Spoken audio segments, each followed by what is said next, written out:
Good morning, everybody. Welcome to the SASH Coordinator and Wellness Nurse Joint Call for January. Thank you so much for joining us today. On behalf of the SASH administrative team, I would like to wish all of you and your families a very, very happy new year. And let's put out lots of hope that this year brings lots of relief and good news for all of us. So yes. So the agenda for today, we are going to start with some SASH updates. Then we're going to be joined by two representatives from NAMI, Christy Hummel and Carolyn Kelly, and they're going to share a presentation called In Our Own Voice. And then we'll cover the content for upcoming SASH coordinator and wellness nurse webinars. So our updates first, the two job forms for the 1815 grant are due today, January 13th. Just a reminder, one JOT form is for the blood pressure cuffs and oxygen saturation lending library. For this, we need to know how many blood pressure cuffs you loaned out in the last 6 months. The other JOT form is for, is for the A1C and blood pressure results on the 2 participants per panel that were selected by the wellness nurses for them to work with in July. So please be sure to enter the information on these forms today. 2, we wanted to provide all of you with an update on the self-management programs in Vermont. Some of you may have heard this already, but the self-management programs are chronic pain, chronic disease, diabetes, management, and prevention. As you may know, these programs were slated to move to OneCare this month, starting in January, and there has been a change. So the self-management programs are now going to stay with the blueprint until at least September of this year. The blueprint is still working out the details, and so we'll continue to share information as we learn more. And some of you may have heard this from your regional coordinators already, but we wanted to make sure to keep you posted and let you know. Third, you can now enter COVID vaccines in the immunization tab in PHL. You can add both the first and second doses and the various makers of the vaccines. Casey provided additional information on this in the COVID webinar that happened on Monday. So if you'd like more information, I encourage you to take a look at that webinar. The recording is on STAR. Next, reminder that we still have Sansum tablets available for you that can be loaned out for 6 weeks or a year for use with the self-management programs in Vermont. So if that is something that you would find useful, please contact us and let us know. And then we want to give you an update on the tablets. The tablets are coming soon, we promise. Each panel will be receiving an tablets 2 for half panels and 5 for full. This is in the state of Vermont.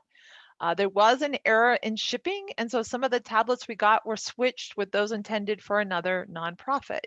So once we get this error corrected, and it's been working on this for weeks now, we will reach out to each STRO to arrange shipment or delivery.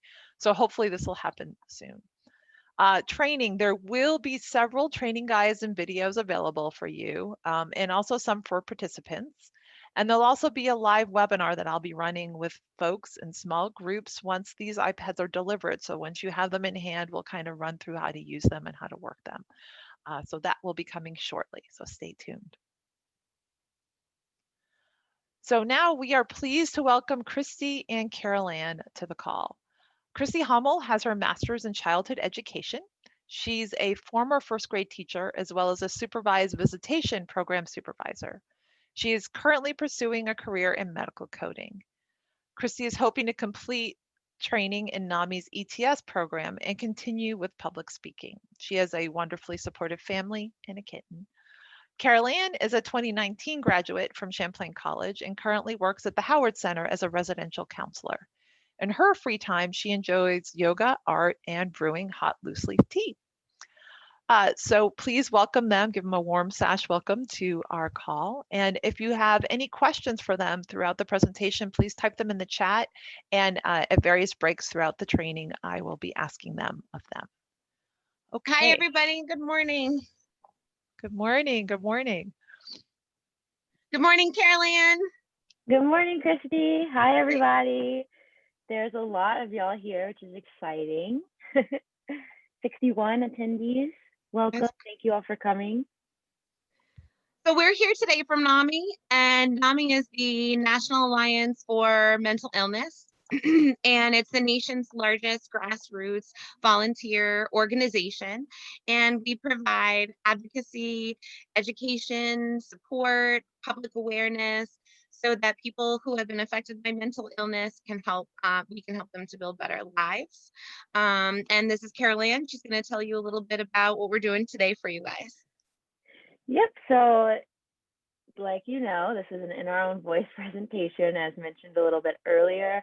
And how it works is we will be telling our story in different segments. So it'll be what happened, what helps, and what's next. So usually when it's not Zoom and the presentations are in person, we have video clips that go along with each story, but we're not going to do that anymore, which is kind of great because it leaves a lot of time for questions that y'all can ask us. So in the what happened, kind of self-explanatory, it's going to be what happened to us, our mental health journey story, like how it began, the symptoms we had, what did we do, what like how did people react, how did we react to ourselves, and different things we encountered during all that kind of stuff. What helps is our coping mechanisms. What do we do to make ourselves feel healthy? How do we keep our mental health doing well? What do we do when maybe it's not doing well? And then what's next are just some inspiring stories from us, hopeful things that we can share that make us feel like we're on the right path, like we're doing well for y'all. And a lot of that for many people is doing these presentations and many, many more things. And that's it. That's how it works. And after each segment, we'll open up for questions, which you can just put in the chat as we talk to you, and Amy can read them off to us at the end. And don't be afraid to ask any questions. We love questions, and we will answer them to the best of our ability. So I guess I'll bring over to Christy. What happened? Okay. So a little bit about me. I live in Vermont right now. I was born in California. I grew up in New Jersey in a middle class suburb. I'm the middle of three girls. We're all close in age. My younger sister is a nurse at Mass Gen. And so I always feel really good when I get to be, presenting, especially to people where I know I have family members and people who are familiar with mental illness, and I feel like I can give back in a special way. So I'm really grateful to be here today. I'm 36 years old, but my journey actually started when I was very young. I remember sitting on the playground, in the fields, not playing with the kids, watching these dandelions and watching the seeds blow away in the air and wishing that I could blow away with those seeds. I just wanted to disappear. I felt disconnected from people. What I now realize as an adult, I was feeling a lot of social anxiety, but I also felt a lot of sadness. I didn't feel a lot of joy. I would laugh and smile and pretend, and I got really good at that. One of the things I was really good at was school. So making sure that I was a bit of a perfectionist going through school, wanting to get perfect grades. I felt like that was a way that I could kind of hide or mask or the feelings that were going on inside. And as a young kid, I didn't really know how to express those feelings to my parents. So one of my unhealthy coping mechanisms was self-injury. And so I started self-injuring at a young age, and was able to hide that for quite some time. When I went to boarding school, my roommate found out what I was doing and notified the school psychiatrist or psychologist. And at the time, this was back in the 90s, that was self-mutilation or self-injury wasn't really talked about a lot. It wasn't really something that schools were dealing with, let alone private schools. And so this school in particular, I was an insurance liability for them. And they suggested to my parents that they get me some treatment, send me to an adolescent psychiatric unit, which was one of the only hospitalizations I've had that was really traumatizing and really difficult. They did body mapping at the time, which is where you stand naked, and they actually, every mark that you have on your body, they will map it and grid it, and they'll check you throughout the day to make sure that you're not self-injuring in any way. So it is a way for them to, keep you safe. But as a young girl, it was really uncomfortable for me, and it wasn't a pleasant experience. And I did start getting treatment, and I started the medication roller coaster ride my freshman year of high school. And uh, eventually what happened was, by the time I hit college, I had been diagnosed with um, treatment resistant major depressive disorder. And I was told that ECTs, or electroconvulsive therapy treatments, were kind of my only hope. And the first few treatments were a little bit helpful. And then eventually what happened was I started losing my short-term memory, large chunks of long-term memory, and my word recall was becoming affected. And as someone in school wanting to get perfect grades, that was a really big challenge for me. That was really frustrating. And so what ended up happening was I started self-medicating with alcohol. Um, and um, and that's another part of my journey with mental illness, is my journey with addiction and with getting sober. Because for me, I can't drink. It's not healthy for me personally. But um, so eventually, what happened was I tried to I I I tried to end my life after being at a treatment center. And I was very lucky that somebody saw me, and police were called, an ambulance was called, and I was sent to um, eventually Dartmouth Hitchcock, where I eventually went to rehab, and I eventually came to Vermont, where I got long-term treatment at a long-term treatment facility for dual diagnosis, where I got sober. I met a man, I got married, he had a son. We decided that we wanted to have another child. I wanted to have a baby. And so we went with my psychiatrist and went down on my medication. And unfortunately, that chemical imbalance triggered a real fast and hard downward spiral. And eventually, I tried to end my life again. And I had relapsed after almost 3 years sober. And that was an incredibly difficult time for me. I ended up in Connecticut, where I got some long-term treatment and ketamine infusions, which were really helpful with the suicidal ideation. And eventually, now I'm divorced and I live alone. I've changed my career. I no longer ever. First, I was a teacher, and then I was a supervised visitation supervisor. And now what I'm doing is medical coding. And I'll talk a little bit about with coping skills and with what's next, why that's been a good choice and something really positive. And I'll talk about the rebound from 2 major suicide attempts. And I'll talk a little bit about how I learned about acceptance, and a little bit more about how I actually have a personality disorder as well.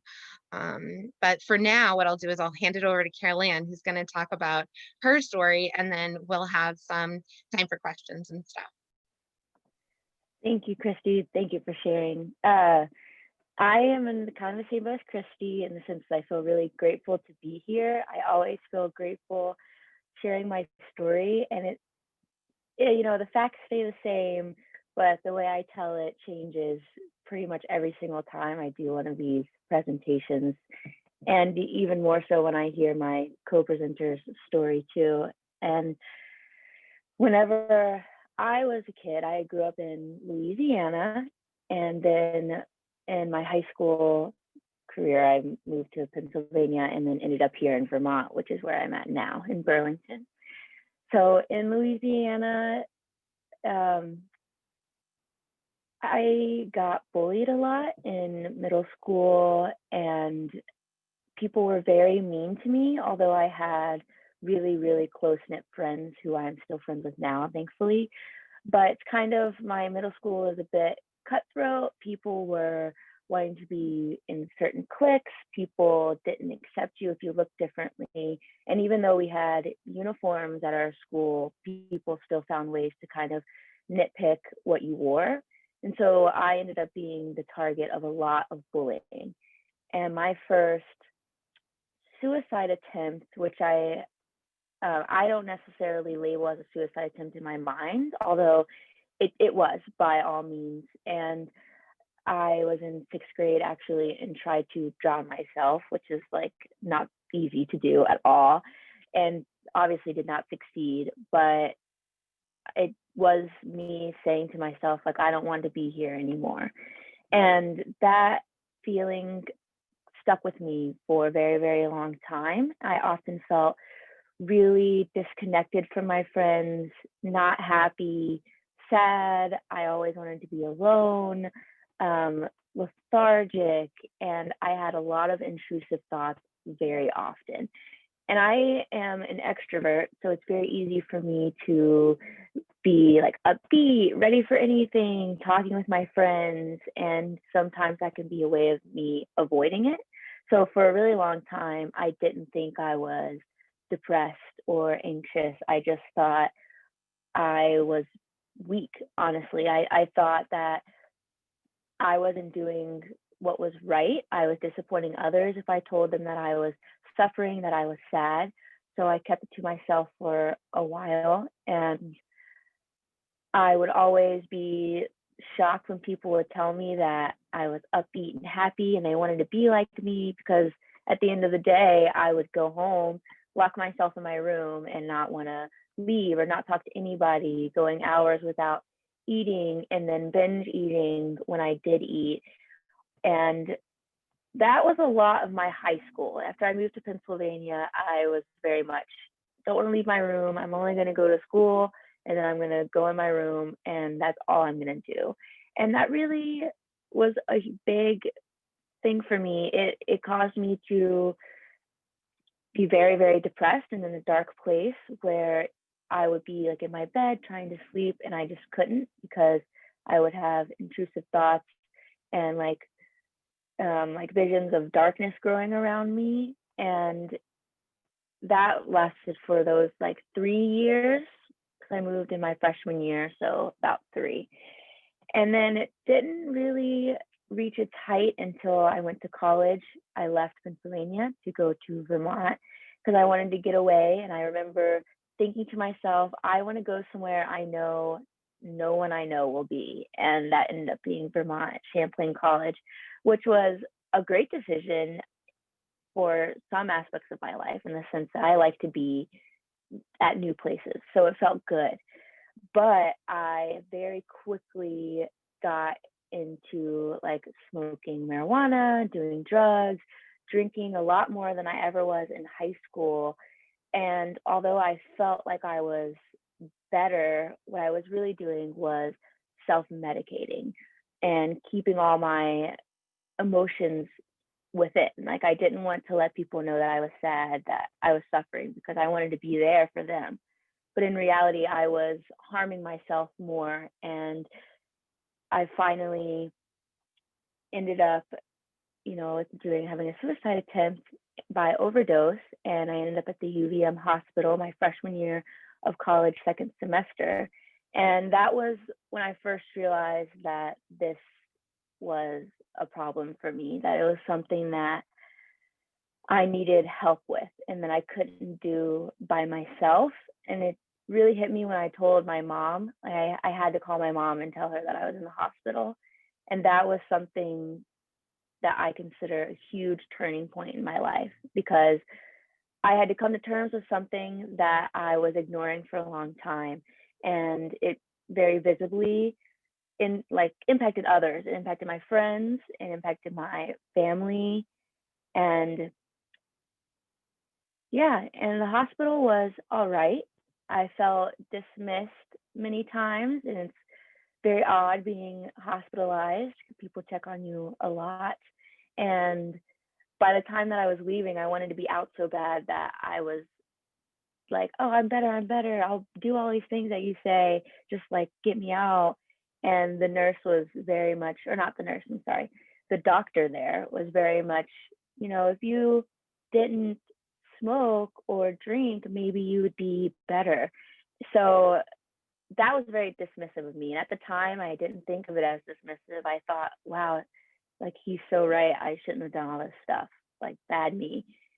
But now I'm through my recovery journey, I'm starting to realize, you know, how to change that thought pattern of blaming myself and moving towards like a more healing type of life. So that is my story. And like Christy, I will also go into my coping mechanisms and things that help me because, man, there are a lot. But for now, we'll take some questions about our stories and don't hold back. There isn't any questions at the moment. I just typed in a reminder to people that they could type in questions, but there hasn't been any so far. So if you guys want to, feel free to move on and maybe people will have more as you talk. Oh, wait, there was just one. What was your response to family support for both of you? Okay. For me, I'm incredibly lucky that I have a very supportive family, but I know that it was very difficult for them. I'll talk a little bit about my diagnosis with borderline personality disorder, and there were some books and stuff that helped my family, but they've always took the time to educate themselves. We've always been a family of communicators. My father struggles with depression. He and I have a special bond. It's nice to have somebody in my family that gets what it's like when your body weighs 1,000 pounds and you don't have rose-colored glasses on. Things look pretty dim. So I've been really lucky in that way. I know my parents were also, offered both my sisters counseling and stuff if they needed their own support. All of this started when I was young and I'm close in age with my siblings. So my parents made sure to make sure that they had options if they wanted to pursue them for their own support. So yeah, I've been really very, very lucky. Same here. I have a very supportive mom. And to this day, I'm not even sure if the rest of my family knows what happened. The rest of my family's in Louisiana, and my mom and I were the ones that moved to Pennsylvania. So it was very much me and her against the world for forever until this day as well. So she was very, very, very supportive, and she had something like that happen to her when she was younger, and we're kind of close in age. We're only 20 years apart, so it felt very easy for us to connect on that with that event. And I'm so thankful because I don't think my journey would have been the same if she wasn't so supportive and so willing to hear my story and be there for me at any given moment. When I was in the hospital, when I called her, it was like, "Hey mom, I'm in the hospital. I tried to kill myself." And then she was like, "Oh my God, I'll be there like right now." And she just hung up and then got a ticket and came. So yeah, very lucky to have that. That's fabulous. Thank you. Melissa shared that thank you so much for sharing your story so openly. We really appreciate your open, honest stories. So for Christy, what would have made a difference for you as a young child? What different approach? What could your parents have done to help you express or address your feelings? I think, of course, hindsight's 2020. Also now I was a first grade teacher for almost a decade. I could see looking back as an educator, if I had a child like me in my classroom, I would have made sure that there was a lot of validation. And I know that my parents did that too. My family's been my biggest cheerleader. And they helped me access the help that I needed. I'm not really sure. I would think that's probably a question that a psychiatrist or a psychologist would be better to answer. But I do know that for me, I'm emotionally really sensitive. And I also avoid conflict. I don't like anger. Sometimes I felt like at school or even at home, like I was walking through a landmine where I didn't really know what was going to explode next. And that kind of feeling of unsafety. I think, now I look at where I like to be in control of things and have control over where things are. And I can see how maybe that could have been related. But I think not really knowing, I think, um, I was very good at hiding how I felt. I was very good at masking when I was upset. I was very good at saying I was fine. I was a people pleaser. I was good at saying what people wanted to hear. I knew that it would be less of a conversation if I said I was happy that day or things were fine that day. And so there were days where I was too tired to even deal with my own emotions and I would just lie. So I know I certainly didn't make it easy for them in that regard. Thank you. Thank you. Judy asks, I guess this is for one or both of you, people always want to help, but what things did you find unhelpful, even if it was with good intention? That's a good question. I found invalidation when people would say to me, you're being too sensitive, or don't feel that way, or you shouldn't feel that way. I've learned a lot through therapy and stuff about language and about how we talk to ourselves, and self-compassion. I know that people giving advice is always, it can sometimes people are trying to give advice, and that is somebody trying to be helpful. And sometimes that is really hard to stomach if we've seen a lot of doctors and been on a lot of meds and heard a lot of things and done lots of research. So, and again, for me also, I'll talk a little bit about part of my journey was with addiction. And so it was when people would say to me, well, just stop drinking. Like, that's not so helpful for me right now.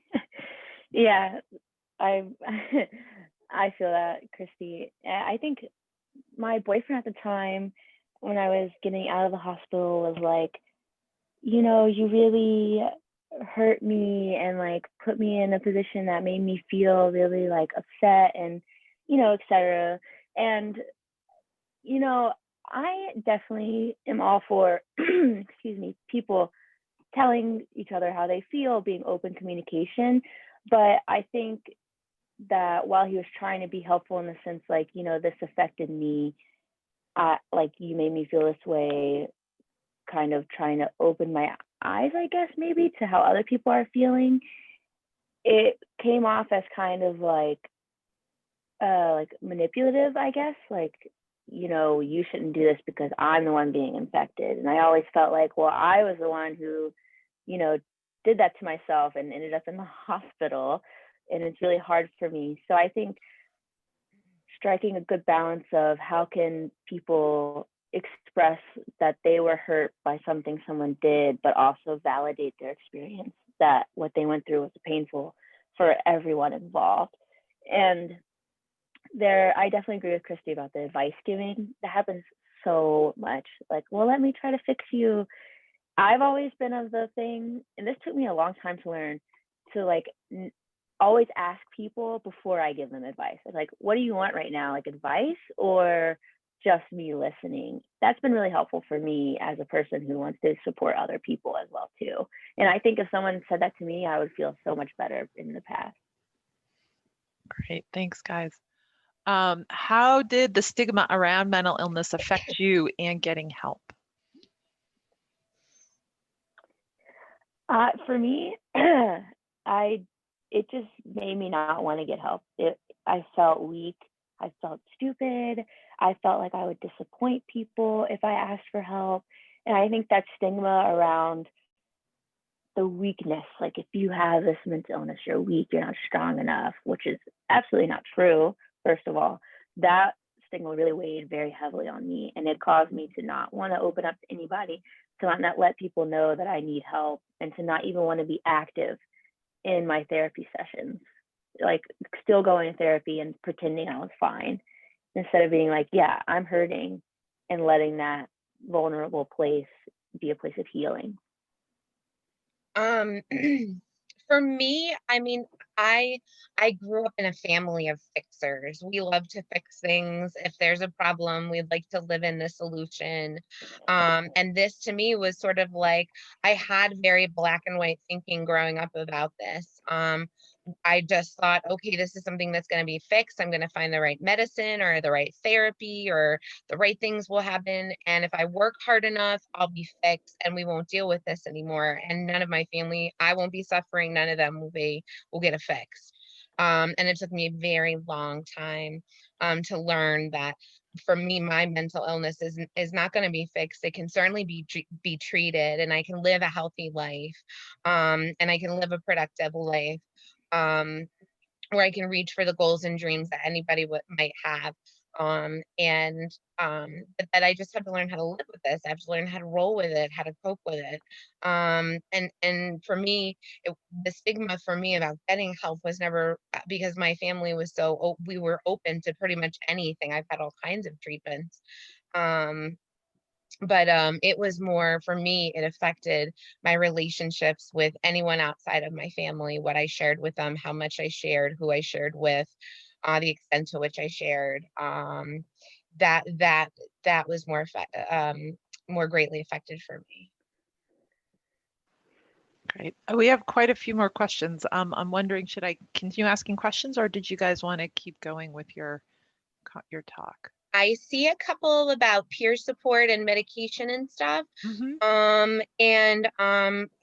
can work on addressing that, as well as I think, how did you get involved in NAMI? Yeah. But just for the sake of time, Carolyn, what do you think? Should we move on? And hopefully if we haven't addressed ones that have already been asked, maybe they can ask again.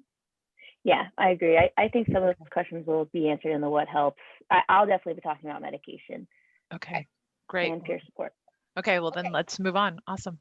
Thanks, Amy. All right. Yeah. Go for it, Christy.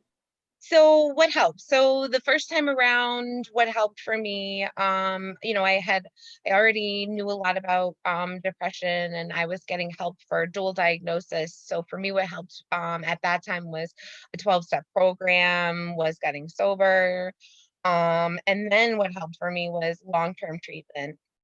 And what I learned at my long-term treatment facility was that I had something called borderline personality disorder. And that was something that was a difficult diagnosis to accept initially. It does not read very well. You kind of read it and you're like, "Ooh, I don't want to know anyone with that." um Instability in relationships, risky behavior, things like that. The things that I came to learn later and see later, there were a lot of things growing up where I certainly fall into those criteria. So education helped, the way it was presented to me helped. um and then one of the best things is dialectical behavioral therapy. And so that came from cognitive behavioral therapy.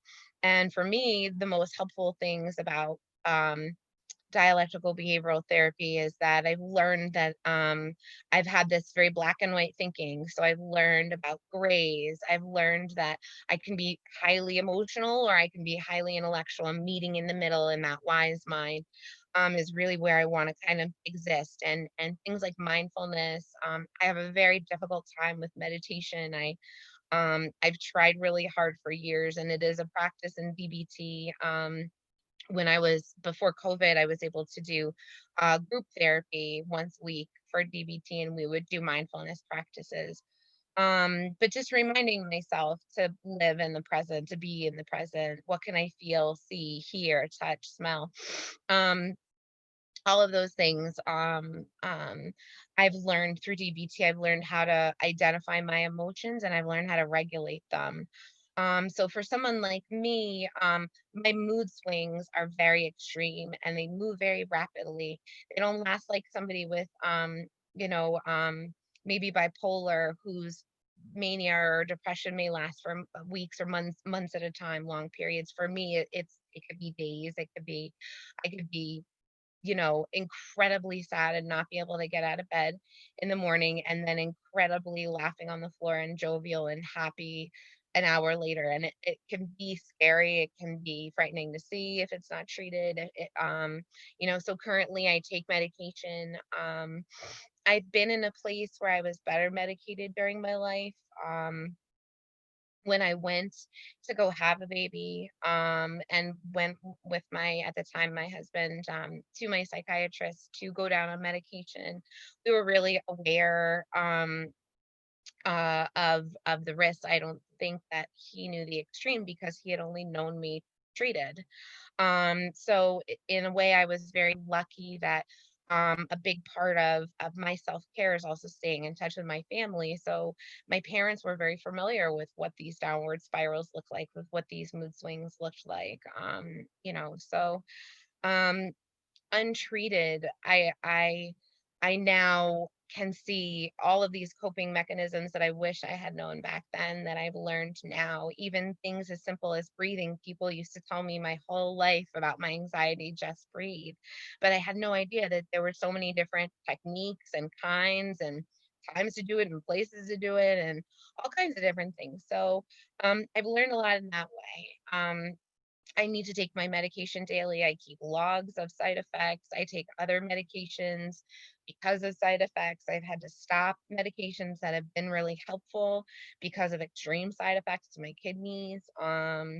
It's been, like I said, a roller coaster. And so As I mentioned, I did try ECTs.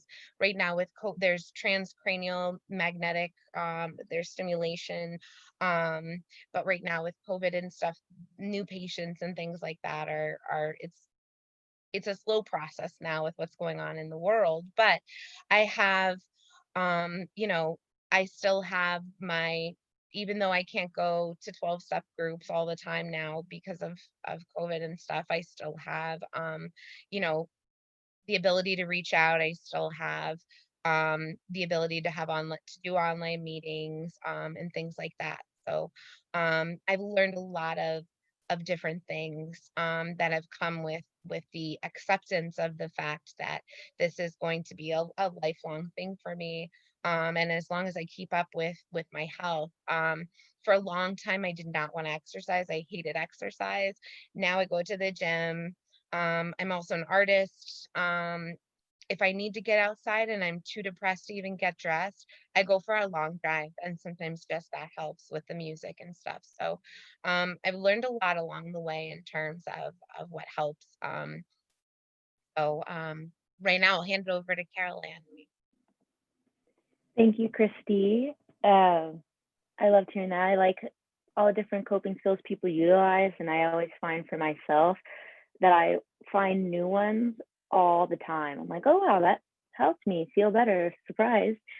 For me, in the beginning, what helped the most was going to therapy once a week, and that was really helpful. And it took me a while to really be vulnerable in that space, but eventually I did, and that's when I really started to see kind of a difference in the way that I was thinking, the things that I was doing. And my therapist was cognitive behavioral therapy, which is kind of like pinpointing thoughts and behaviors, like figuring out the root of them and kind of rewiring your brain so you think different thoughts. So you like kind of replace them or modify them in a way. And that was really nice for me because I was very hard on myself and very shameful towards myself. So figuring out ways that I could tell myself, oh, I'm okay, I'm safe, different affirmations in that way really helped me a lot. And from therapy, I developed the habit of journaling, and I still do that to this day. And that is very, very good for me. It kind of takes all the thoughts in my head and then just puts them on a piece of paper and almost empties my mind in a way. That's how I think about it.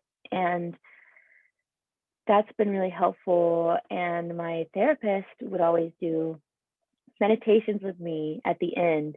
And in the beginning, I was like, huge eye roll. What are we doing? This doesn't seem like it's helping at all. But as we did more of them, it was helping, and it helps me stay in the present. It helps my mind kind of, like get quiet to really feel my body. And I have a long history of like disassociation, which is kind of where you just, you just like leave the present moment. You're just like, nope, not dealing with this, gonna be like somewhere else in my mind, and almost to the point where for me, I would just forget that something had ever happened and be like, what? And I, with that, it's paired with depersonalization. So a lot of times I will like look in the mirror or see pictures of myself and be like, who is that person? And it won't feel familiar, like that person is me. And that can be very jarring for me and very like confusing.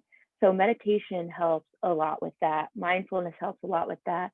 Yoga has been a huge lifesaver with the depersonalization, because it really makes me stop and brings me into my body, brings me focus on different body parts. And there are many times while I'm doing yoga that I even think like, oh, right, this is my foot, like this is mine. And it's kind of emotional for me, but in a way that is really a relief, if that makes any sense. I feel like, oh, thank God, like I have this thing that obviously I've always had, but I feel really connected to it now.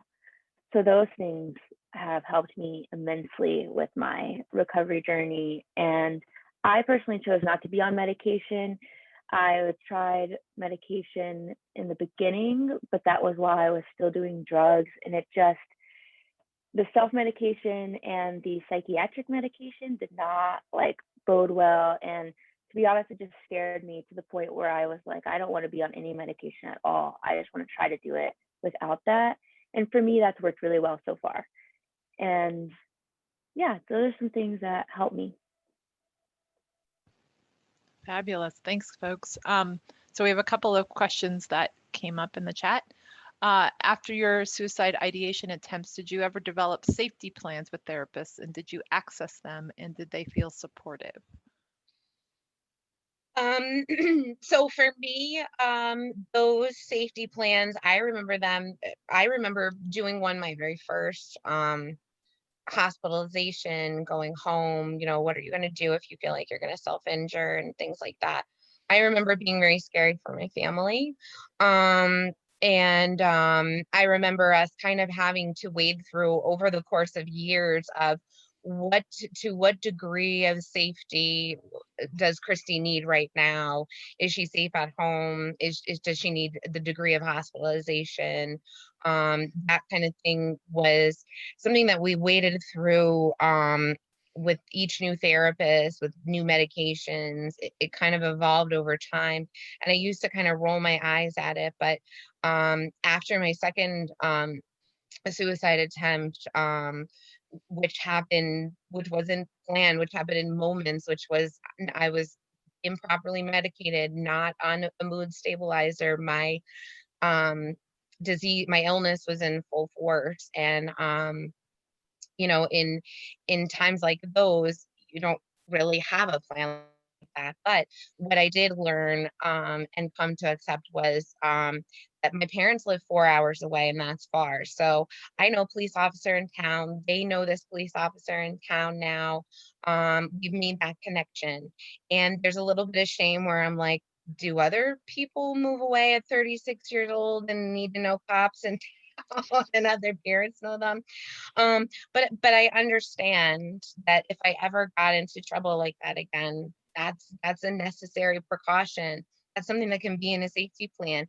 I now know that if I needed a ride to Dartmouth Hitchcock to be to check myself in, that I always have a ride. I don't have to call an ambulance and have a whole huge crisis thing happen. I know. So in terms of safety plans, those kinds of implementations or safeties already put in place, so you don't really have to think about. It took me a while to come to accept I needed, but now that I have them, I'm really grateful for them. Great. I never developed anything called a safety plan per se. When I was discharged from the hospital, the discharge plan was like, stop smoking, stop drinking, stop doing drugs, and exercise. And I remember I would see it and I'd be like, wow, this all sounds so easy.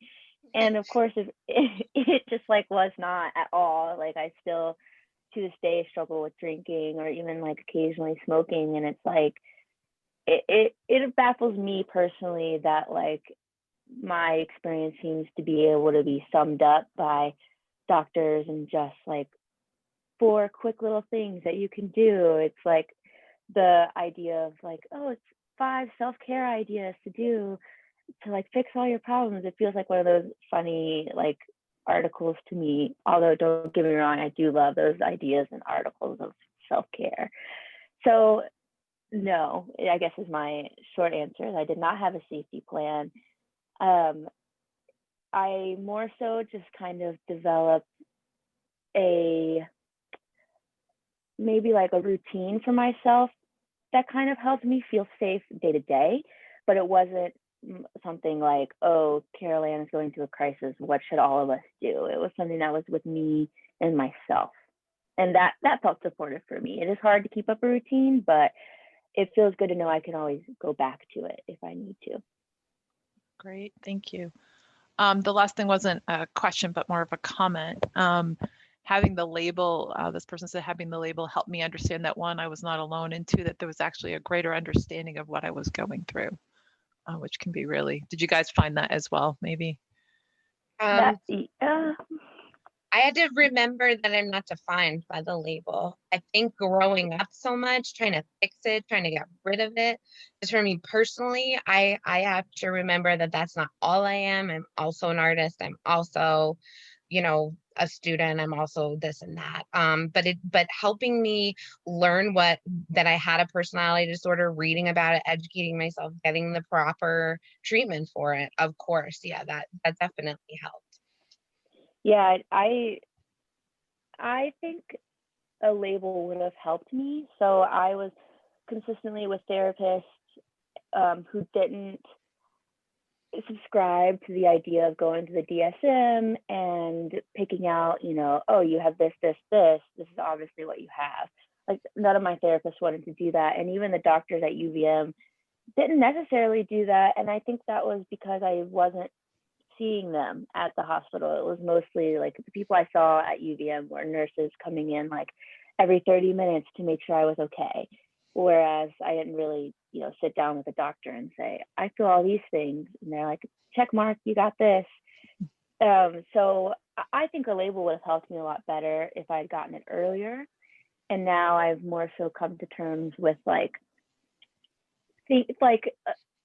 having these symptoms and saying to myself, this is what I have because I know my body, I know myself, and this is what I think I have, and this is how I'm going to work with it.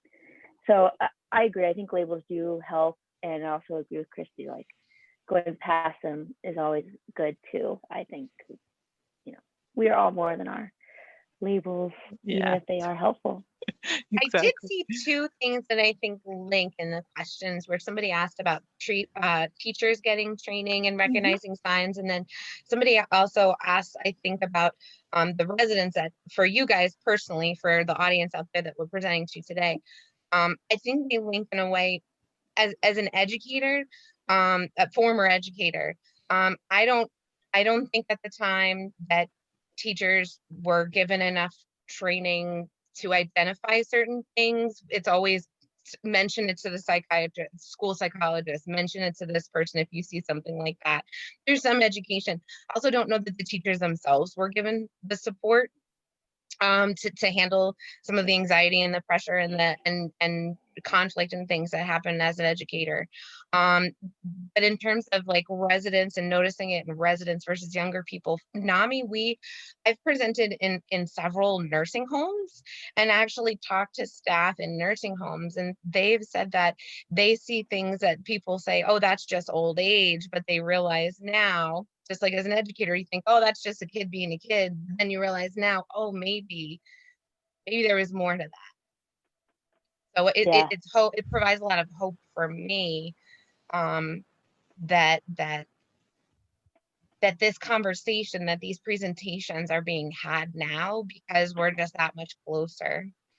I'll just put a plug in as you guys are talking too that I'm a mental health first aid trainer. And so we've been running mental health first aid training for our staff. That's like an older adult curriculum, which talks specifically to older adult things that come up. So what you're mentioning, Christy, is just totally in line with that as well. Cool.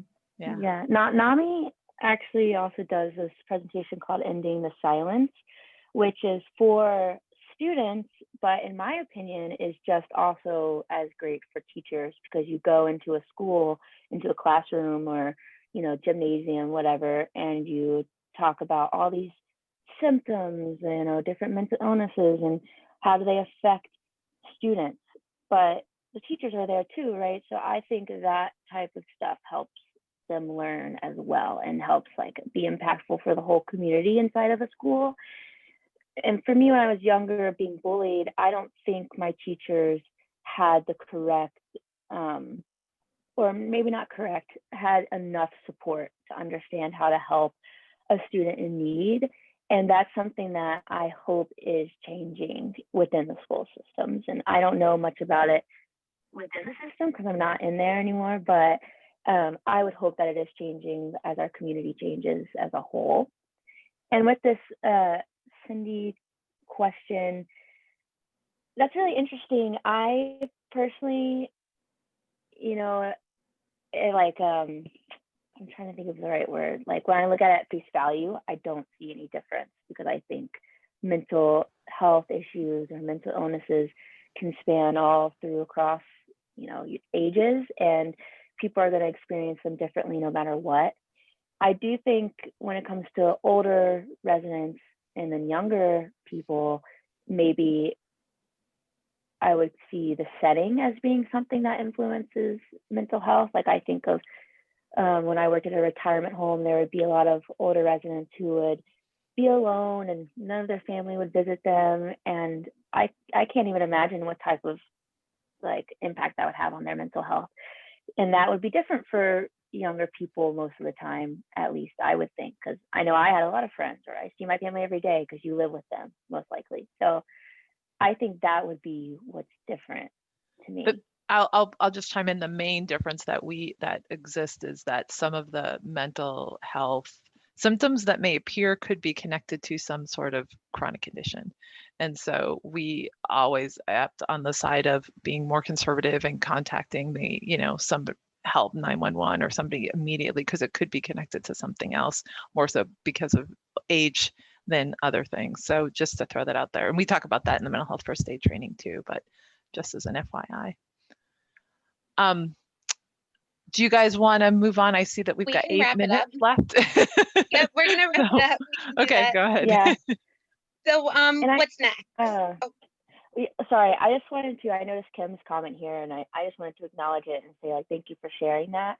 And I'm really sorry that your daughter didn't get the help that she might have needed. And I hope moving forward, she does get more help that she considers really supportive and good for her. But thank you for your comment. Yeah. Oh, I hope she's better.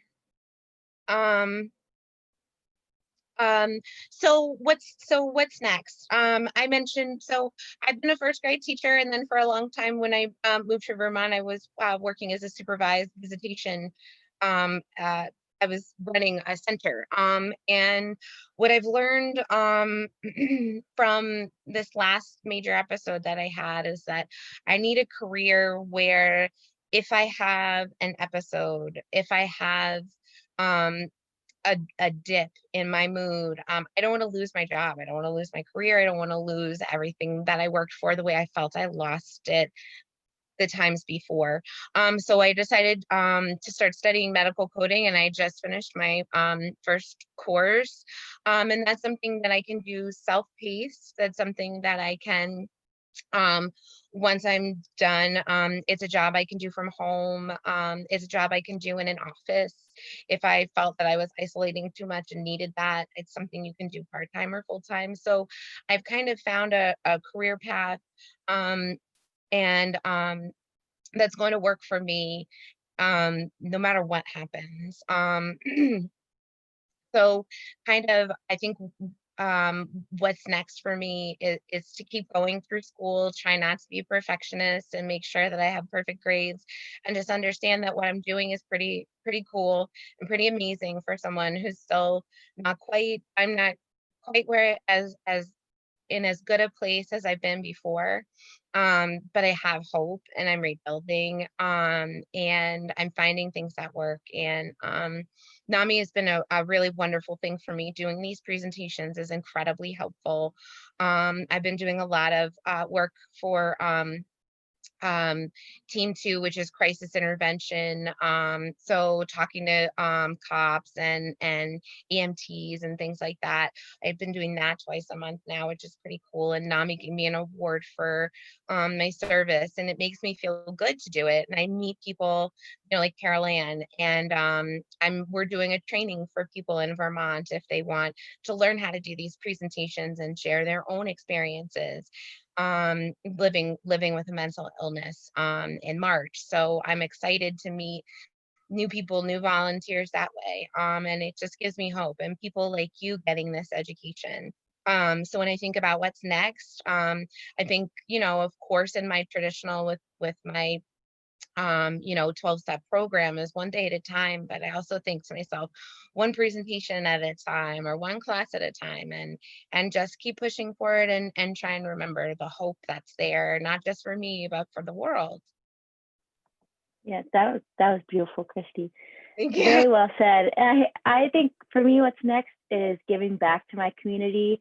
Every day I wake up, or maybe not every day, but a lot of the days in a month, I consistently wake up and I think like, oh my gosh, like I'm alive. That's right. Like I didn't end my life back then, and I find kind of this hope, like Christy was saying, to do more and to educate people, show people that you can get through anything, and you know, you could be going through anything. And for me, like, you could feel good about that and find like a powerful, hopeful moment in those times.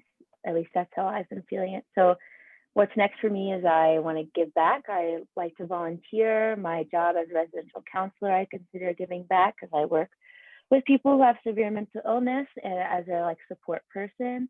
I want to join the Peace Corps as like a big volunteer thing, and just giving back to a life that didn't let me go. And that's how I like to think about it for myself, because I think staying grateful is really important to me. And I hope that giving these educations to people like y'all will make change in the world, and we'll go out and have a beautiful community after all of this too. So yeah. A huge, huge thank you to both of you for your honesty and your authenticity, and just sharing your journeys with all of us. We so appreciate it. Thank you for your kind words and your questions. You guys, really, thank you for asking us, Amy. Like, you guys Yes. make it. Yeah. Yes, thank you all. You're all so sweet. And if people have questions, or if they wanted to reach out to NAMI or see if there was additional presentations maybe that they could even offer to their participants, is there some way that they could do that? Is there a connection or a way to contact? Yes. It's namibt.org. So we do work for NAMI, but it's specifically NAMI Vermont. So NAMI National and NAMI Vermont are two different things, which it's kind of like a little confusing, but NAMI, you know, is the whole thing. But each branch, each state has their own funding, their own presentations, and their own like stuff. So we are specifically for NAMI Vermont. And as quickly as I can, I also want to say how I got involved with NAMI was I started interning there. And then while being an intern, I did all the education classes, and I trained to be a presenter. Yes, thank you. Like this. And that's how I got involved with NAMI. I know that question was in there earlier. I heard about it at the long-term care facility where I was. And it's actually become a resource, just the NAMIvermont.org or NAMI.org. All of those, that is a wonderful educational website too. They provide really great education too. And Nick is the program coordinator, I think. Yeah, Nick is who I worked with. So if anybody does have questions about contacting Nick or kind of scheduling some sort of similar presentation, let me know too. But thank you so much. Thanks both of you so much for this. This was really Thanks, fabulous. guys. Yeah. Enjoy your class. Have a great day, guys. Thanks so much.